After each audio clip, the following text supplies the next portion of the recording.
The City of Witches, Episode 15, Ghost Hunters, Chapter 2. Angelo was not too happy about having to sit in the rain and watching the skeleton hotel, so he decided to take shelter in the nearby pizzeria. He was enjoying a diavola and waiting for something to happen. Boredom and stagnation were slowly overwhelming him. He glanced at his phone. Who would have thought that a day would come when Angelo would want Mr. Ovid to interrupt him eating pizza? "Let something happen, please," he whispered to himself. Suddenly, someone entered the pizzeria and came to Angelo's table. "Do you mind if I join?" she asked. To Angelo's surprise, it was Giovanna. "Yeah, sure, Jovi," said Angelo. "At least finally something is happening." He cut the remaining pizza into 3 slices. "You want one?" he asked Giovanna. "Thank you, but I'll pass. I already ordered myself a plate of all'assassina." "Your loss," said Angelo. Giovanna's pasta came shortly. The pair munched on their food and tried to strike a conversation. "May I ask you something?" asked Angelo. "Why do you actually want to go to that hotel? Why do you want to see those two?" Giovanna slowly chewed through the pasta. "I simply want to make Offen Heights a better place," she said when she swallowed. "And to spread knowledge. I have been watching them for a long time, and I know how ignorant they are. But I want to believe they can change."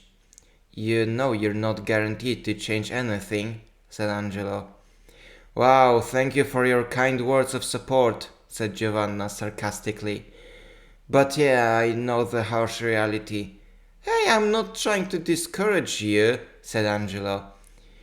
Just then, he noticed something through the window. 2 men, about his height, who were observing the skeleton hotel from the sidewalk. They were loaded with electronic equipment such as lamps, radio, and a lot of cameras. "Jovi, look behind you," said Angelo, pointing at the window. "You think that's them?" Giovanna turned around and noticed them too. Indeed, she recognized the long black hair with curls below the ears as Nicola, and the person on his left had to be Bartolomeo. "Piccoli bastardi subdoli," she said, not caring about etiquette. She jumped out of her seat. This was the chance to talk to the brothers before they even entered the hotel. "I go talk to them, you tell the rest," said Giovanna. "Aye, Captain," said Angelo.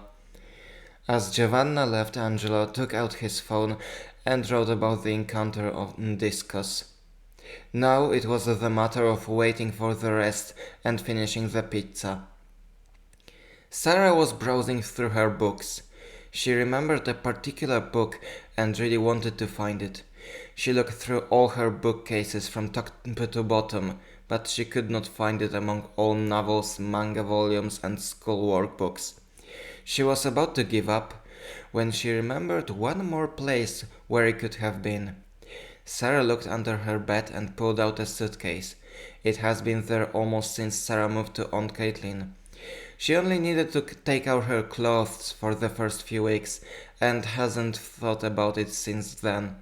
Up until that day. Sarah opened the suitcase and looked inside. There it is! Sarah has found the book. The heavy doorstopper with a thick brown cover. The book her parents kept from her until she inherited it. The one Sarah was always wondering what it contained. "Alright, let's see what you are," Sarah said to the book. On the first page there was a strange poem written in a decorative font. "Our secrets and tools and our knowledge we offer you for protection and storage. From getting stolen, keep them safe, and punish the thieves in such a case. Let us learn and grow safely, we beg you, quietly." Under the poem there were 2 signatures, Miriam and Jack Lewis, Sarah's parents. It was strange seeing their names, and Sarah felt nostalgic. Sarah closed the book for a moment and looked into the sky. She hoped that Miriam and Jack found their way to a good place, wherever it might have been. Sarah soon returned to the book. On the next pages, she found strange writing about weird-looking scriptures. On the next page, something about colors of threads. A few pages later, something about sicknesses and antidotes. Then something about rituals. Holy! Sarah knew what that book was. In her own hands, she was holding her parents' book of magic. But why did you keep me from it for so long? Sarah was intrigued and excited. She just found out her parents were magicians and she was about to learn their knowledge. She tried to read more, but she got a message on Discos.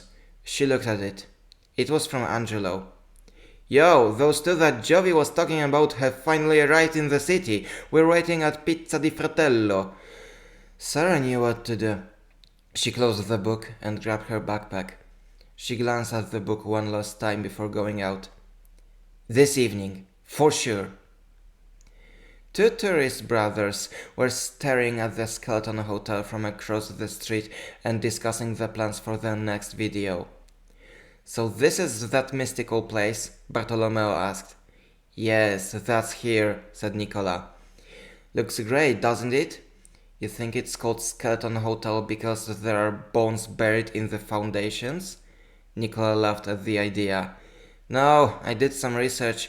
Turns out it's simply because of the fact that the building's skeleton is all that was built. He corrected his brother. Ah, crap, I was hoping for a darker story, said Bartolomeo. Suddenly, a feminine voice called them in their language. Found you!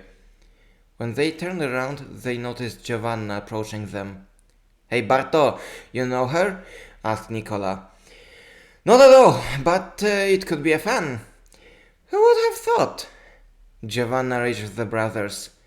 Fratelli Aurori, right? She said. Indeed, said Nicola.